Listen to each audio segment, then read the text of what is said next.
아저씨입니다. IMF 통화 보유율 아픈 과거, 현재 통화 보유율 안전한가? 그때나 지금이나 다를 바 없다. 그때는 금고에 있는 달러가 부족했고 지금은 금고의 달러는 안전빵은 사실이다. 그러나 빌려주고 빌려온 캐시플로우 허점이 있다. 시작하겠습니다.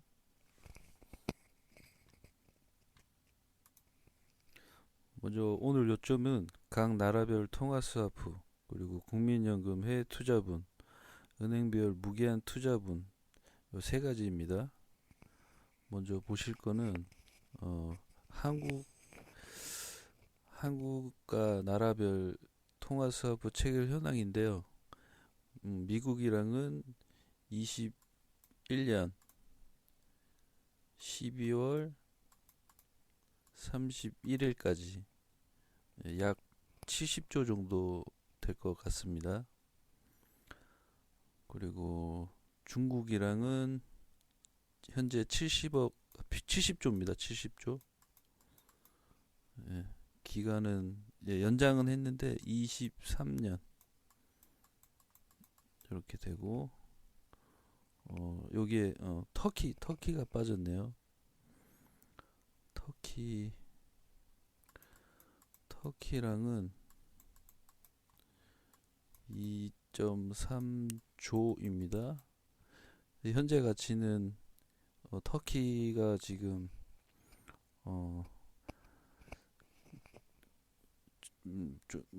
나라가 문제가 있어서 1.5조 정도 지금 가치가 지금 형성되어 있습니다. 더 떨어질 수도 있습니다. 대통령이 좀 이상한 사상을 갖고 있어가지고요. 더 떨어질 겁니다.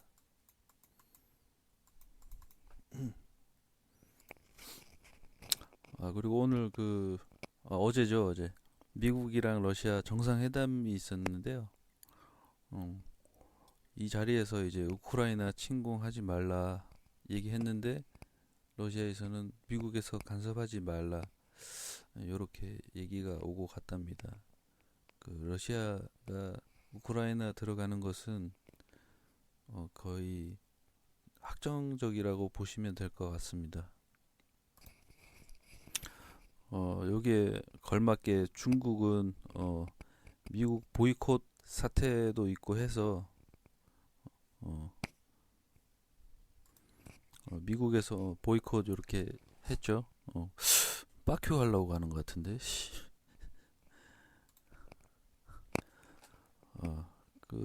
중국은 지금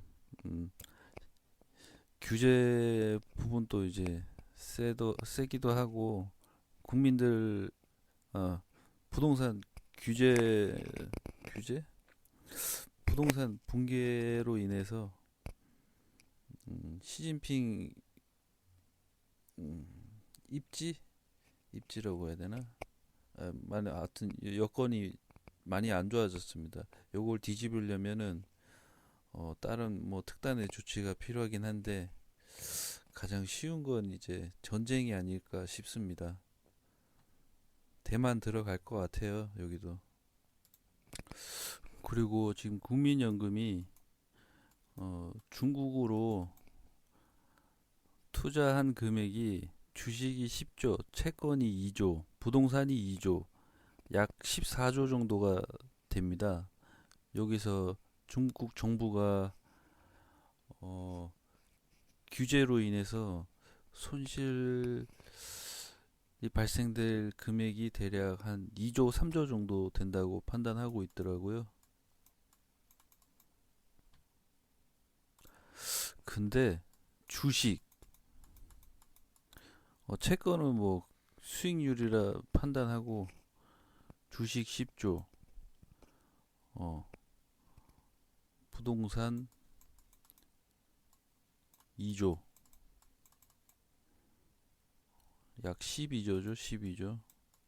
12조 중에 지금 잠겨 있는 게 대략 3, 4조 정도 될 것 같습니다.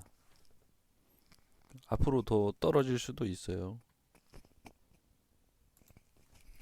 아무튼 국민연금이 뭐 해외 쪽으로 투자가 많이 되고 있는데 중국도 뭐 이 정도의 이제 손실이 예상이 되고 각 나라별 투자한 부분이 어, 손실로 넘을 부분도 많을 거라고 판단됩니다. 다음은 여기 한국은행인데요.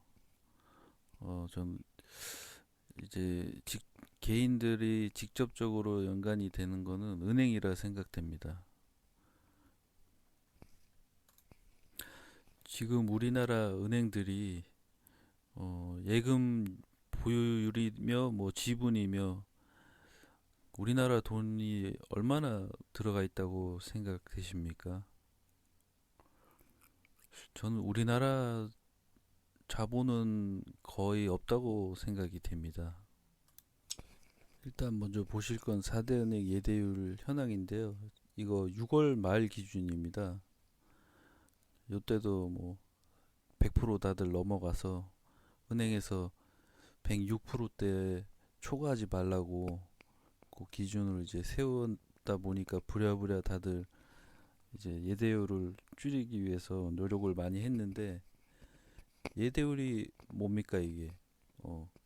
은행 잔고율 대비 대출 비율이잖아요.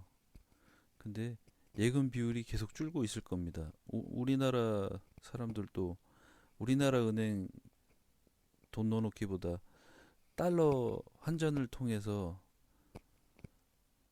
어, 달러를 환전을 통해서 달러 환전을 통해서 개인이 들고 있는다. 그것도 달러를 확보를 하는데 도움이 되겠네요. 그러나 지금 은행에 꽂혀 있는 돈들은 대부분 이제 외국 투자된 돈이다 보니까 그거를 회수하게 되면은 예대율이 크게 낮아질 겁니다. 그러면 은행별 이제 2000 최근에 있었던 게 2021년 아니 최근에 2012년 이제 은행에서 만기가 되지도 않았음에도 개인들에게 대출 금액을 일부 회수해 줄 것을 권유하고 했었던 사례가 있었지요. 다들 저기 은행을 너무 믿으시는데 은행 너무 믿으시면 안 됩니다. 양털 깎기 당해요. 그나마 우리 은행이 이게 이제 토종은행으로 그래도 지분을 꽤 많이 들고 있다 하는데 그래봤자 15%, 국민연금 10%, 우리 사주 뭐 8% 이렇게 해서 이제 약 한 35% 정도 됐었는데 현재는 국민연금이 뭐 한 9% 들고 있고 우리 사주 8%, 더 줄었어요 여기는. 우리 사주가 한 5%대. 그리고 연금보험 요거 15%인데 10% 11% 팔았어요. 그래서 우리나라가 이제 지분 들고 있다고 볼 수 있는 거는 약 20% 내외입니다. 예. 나머진 다 어, 우리 지분이 없다고 보시면 돼요. 예. 다른 은행은 더 심합니다. 기타율이 80%예요. 그리고 외국 자본이 거의 한 60%, 70% 정도 들어가 있고요. 우리나라 은행에 우리나라 은행이 없습니다.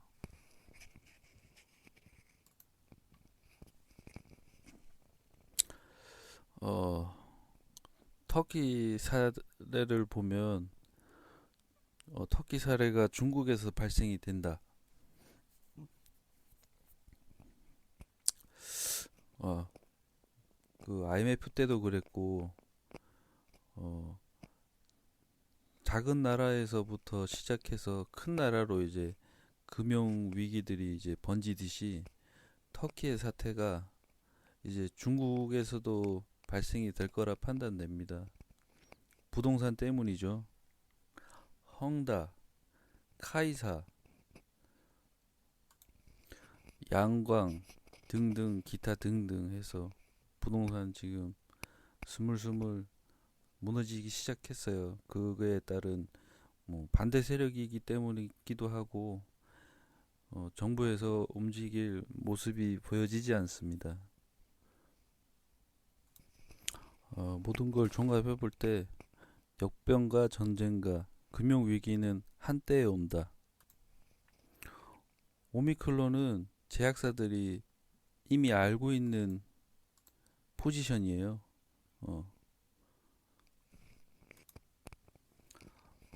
코로나로 풀려진 캐시 펌핑의 모든 것들이 이제 제자리를 넘어 다시 이제 예전으로 돌아가야죠. 생활도 예전으로 돌아가야 되지만 금융 부분도 제자리로 돌아가야 된다 생각이 됩니다. 부동산이 하락이 아니라 제가치를 찾아간다는 것입니다.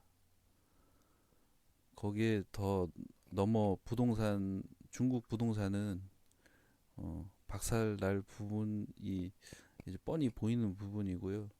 그 부분이 이제 각 나라별로 이제 넘어올 거라고 판단이 되어집니다. 그리고 그 패권국들의 이권 때문에 이제 전쟁 같은 부분이 발생이 된다면 이제 앞으로 이제 더 이제 걷잡을 수 없는 분위기로 들어가겠죠. 이 패권국도 문제지만 좀비국이 너무 많아. 좀비국. 엘사바도르, 베네수엘라, 터키, 그리고 탈레반 주변국, 사우디 빼고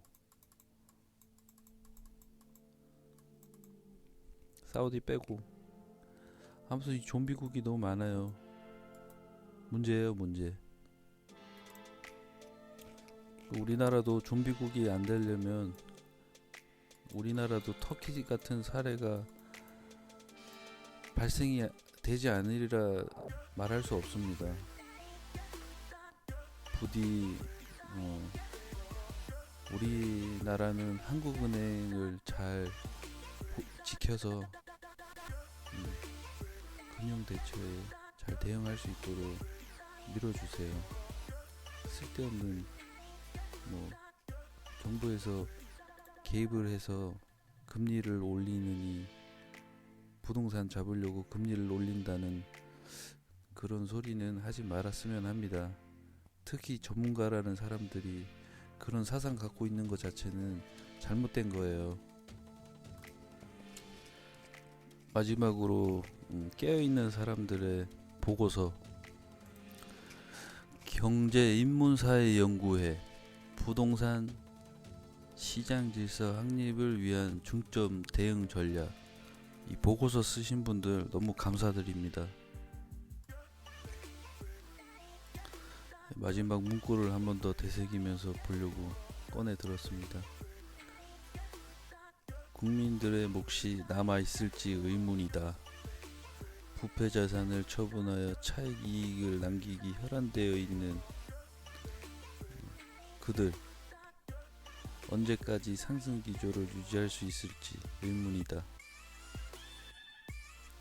이 나라를 움직이는 책임 있는 정치인, 공직자들, 이 연구의 상황인식에 조금이라도 공감하는 바가 있다면 대책 마련에 앞서 정치적 유불리를 떠나 현 상황을 정직하게 이실직고 하여 국민들에게 소상하게 알릴 필요가 있다고 생각한다. 냉정히 말해 이것이 가장 중요하다. 이상으로 마치겠습니다. 부디 주머니 돈 잘 챙기십시오.